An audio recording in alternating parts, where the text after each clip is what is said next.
Hello everyone, welcome back to our YouTube channel. आज की जो वीडियो है वो पिछले वीडियो का कॉन्टिन्यूएशन है। कॉन्टिन्यूएशन बोले तो पिछला वीडियो पहले सीखना है, उसमें क्या क्या चीज़ें बताई गई हैं वो हम लोग जानने के बाद ही इसको अगर समझेंगे तो बेटर समझ में आएगा। वैसे दोनों एकदम लिंक्ड, मतलब ज़रूरी नहीं कि आप पहला देखो, ये वाली वीडियो देख लो फिर वो वाली वीडियो ज़रूर देख लेना, तो अच्छी क्लैरिटी मिलेगी, राइट। तो वीडियो स्टार्ट करते हैं। और हाँ, स्टार्ट करने से पहले सब्सक्राइब नहीं किया तो जल्दी सब्सक्राइब कर लो, और वीडियो पसंद आए तो लोगों को बिल्कुल शेयर करना। पिछले वीडियो में हमने डिस्कस किया था कि सीबीडीसी क्या होता है, ई रूपी क्या होता है, और उसका बेसिक कॉन्सेप्ट और उसका जो है वर्किंग कैसा है। बट आज हम जानेंगे कि इंडिया में सीबीडीसी की क्या जरूरत पड़ी। मतलब यूएस में तो सीबीडीसी है, वहां पे लोग क्रिप्टो का चलन अच्छा खासा है, क्रिप्टो लोग यूज करते हैं या बहुत वेल वर्स्ड है काफी लोग वहां पे, तो वहां पे इसको लाया गया। बट इंडिया में क्या थे ऑब्जेक्टिव, जो कि आरबीआई को लगा कि नहीं, सीबीडीसी इंडिया में इंट्रोड्यूस करने की जरूरत है। बट ये जानने से पहले अगर आप पिछले वीडियो देखे होंगे तो आपको याद होगा हमने मोटा मोटी कुछ ऑब्जेक्टिव्स कवर किए थे, राइट। कि कंज्यूमर और बिजनेस के बीच में जो गैप है उसको ब्रिज अप करना, उसको कम करना।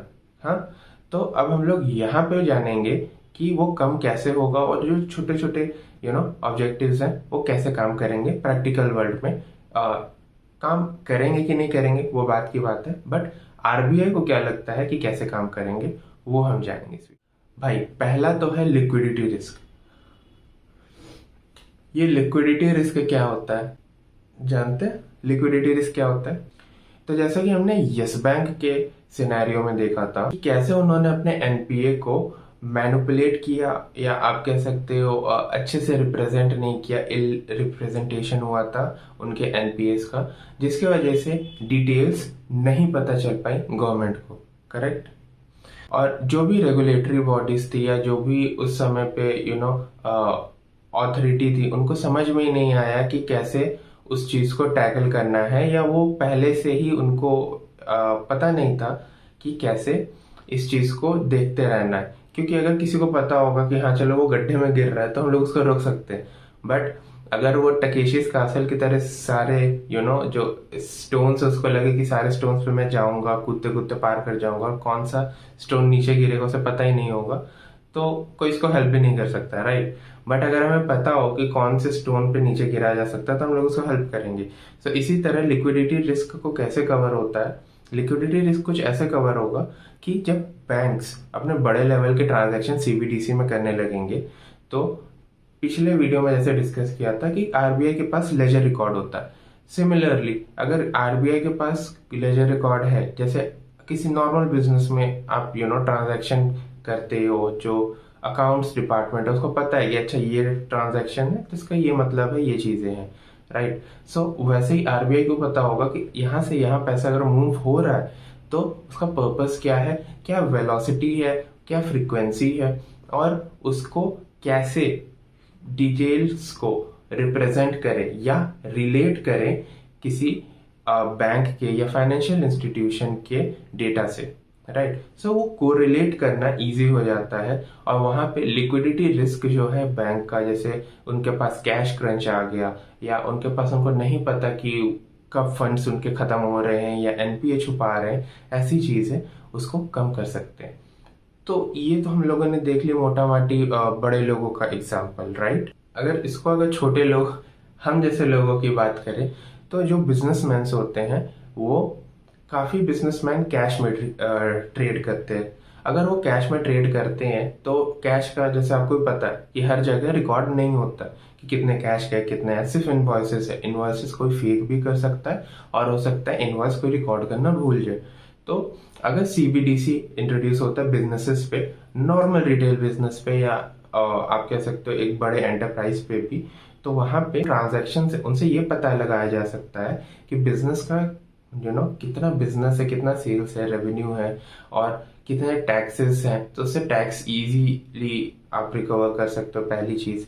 और साथ में दूसरी चीज आपको ये भी है कि अगर किसी बिजनेस का क्या क्रेडिट हिस्ट्री है, क्या उसका जो है रिस्क एपेटाइट है, लोन देने से पहले या कोई भी तरह के क्रेडिट देने से पहले, ये चीज अगर आरबीआई को पता हो और आरबीआई जस्ट पैन कार्ड डालने से इमेजिन पता चल जाए अच्छा सिविल स्कोर तो ऐसा है, बट हाउएवर क्रेडिट हिस्ट्री इसने पे हो तो की है, बट अभी इसके पास कुछ इशू है और वो इशू बड़े रेड फ्लैग्स है जिसकी वजह से एनपी हो सकता है। तो बैंक्स या जो दूसरे इंस्टीट्यूशंस है वो भी अपने जितने भी क्रेडिट रिस्क है उसको मिनिमाइज कर सकते हैं और लिक्विडिटी को मेंटेन कर सकते हैं। सबसे बड़ा और सबसे मेजर प्रॉब्लम था क्रॉस बॉर्डर पेमेंट्स। जब एक्सपोर्ट और इंपोर्ट होता है तो ज़्यादातर हम लोग डॉलर में पेमेंट्स करते हैं, बट अगर डॉलर्स में पेमेंट की बात करें तो अभी के समय में आप देखो कि डॉलर स्टेबल करेंसी है, बट डॉलर भी अच्छा खासा यूएस के सिचुएशन इकोनॉमिक सिचुएशन को देखते हुए वो भी थोड़ा सा हिल गया है। बट इंडिया में तो करेंसी अक्सर ही देखोगे आप धीरे धीरे धीरे धीरे समय के साथ डिवैल्यूएट होती जा रही, तो डॉलर के टर्म्स में हमें ट्रेड करके अपना फिजिकल डेफिसिट होता है, अपना करेंसी लॉस होता है, फिर अपने को डॉलर खरीदना पड़ता है, फिर अपनी करेंसी ओवरऑल लॉन्ग पीरियड में डिवैल्यूएट होती रहती है। बट अगर ये सीबीडीसी हुआ तो सीबीडीसी में सबसे पहले क्या होगा, क्योंकि वो एक डिजिटल टोकन है तो उसको business to business, border to border, like country to country इसको इजीली ट्रांजैक्ट किया जा सकता है, कंसिडरिंग कि सामने वाला उसको एक्सेप्ट करे। तो अगर उसे एक्सेप्ट करेगा तो ये क्या होगा, इसमें जल्दी ट्रांसफर्स होंगे, पेमेंट इजी होगा, इंपोर्ट एक्सपोर्ट में हेल्प मिलेगी बहुत ही अच्छे से। और एक और चीज होगा जो रुपीस की है वो थोड़ी सी आप कह सकते हो मार्केट में, इंटरनेशनल मार्केट में उसका एक अच्छा सा दबदबा, तो दबदबा नहीं मतलब एक्सेप्टेंस होगा, क्योंकि जब कोई एक ऐसा पेमेंट मेथड है जो कि इजी है, कन्वीनियंट है और उसमें क्रेडिट टाइम की मतलब जो क्रेडिट टाइम है वो भी कम है, तो एक ट्रांजैक्शन कंप्लीट होने में अगर 2 दिन लगते हैं वो तुरंत हो जा रहा है, तो लोग की अगर एक्सेप्टेबिलिटी बढ़ी तो इसका वाइड यूज केस भी होगा और इसको एज अ बेस भी फॉर मल्टीपल और इंटरनेशनली इंडिया के अलावा भी दूसरी कंट्रीज यूज कर सकती है। फिर है पीयर टू पीयर ट्रांसफर।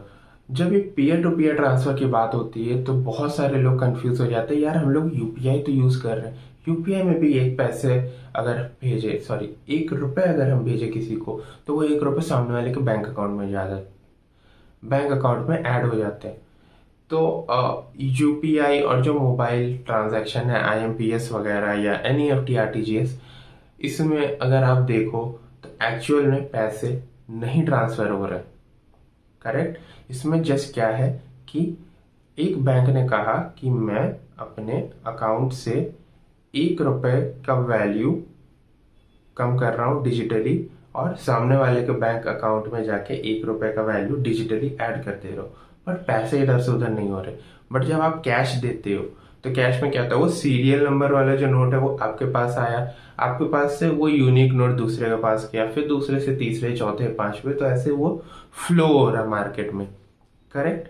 सो ऐसे अगर हमें जो मनी है, एक्चुअल मनी है, उसको अगर कैसे पीयर टू पीयर ट्रांसफर करें या पीयर टू पीयर लोगों को ट्रांजैक्शन करवाएं, तो उसमें ये सीबीडीसी बहुत हेल्प करेगा।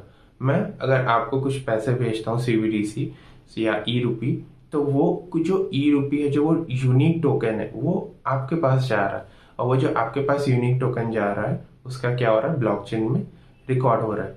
यानी आरबीआई के पास भी डेटा है किसने किसको पैसे भेजे, प्लस अपने पास भी डेटा है कि मैंने इसको पैसे भेजे। वहां पे स्कैम्स और फ्रॉड कुछ लेवल तक कम हो सकते हैं, प्लस एक जो है उसका जो मेन ऑब्जेक्टिव है कि जो यूजर है वो जैसे कैश ट्रांसफर कर रहे हैं वैसे एक डिजिटल करेंसी ट्रांसफर करें। फिर ये जो पीयर टू पीयर ट्रांसफर में भी अगर आप देखोगे कि बैंक का बहुत इन्वॉल्वमेंट होता है, कि बैंक जरूरी है, तो यहाँ से तो ये बैंक रिमूव किए जा सकते हैं कि पीयर टू पीयर ट्रांसफर हो। बट एक और चीज है जो कि ध्यान देने वाली है कि बैंक की डिपेंडेंसी भी कम की जा सकती है। यहाँ पे अगर आरबीआई चाहे तो बैंक की डिपेंडेंसी कैसे कम कर सकता है, अगर किसी को कोई डायरेक्ट बेनिफिट भेजना है आरबीआई ई रूपी में भेज सकता है। आपको कोई वाउचर दे दिया या आपको टोकन ट्रांसफर कर दिया आपको कोई वॉलेट पे और आपको वो पैसे मिल गए, आप वो यूज कर लिए, तो बैंक पे डिपेंडेंसी कम हो गई और इससे जो दूर दराज के भी लोग हैं जिनको बैंक अकाउंट खोलने में या वहाँ पे बैंक नहीं पहुंचते, वहां से वो सारी चीजें आप कह सकते हो एक तरह से कोप अप की जा सकती है या उसको बैलेंस आउट किया जा सकता है। बट हमें ये जरूर समझना पड़ेगा कि बैंक एक इकोनॉमी के लिए बहुत जरूरी है क्रेडिट क्रिएशन के लिए।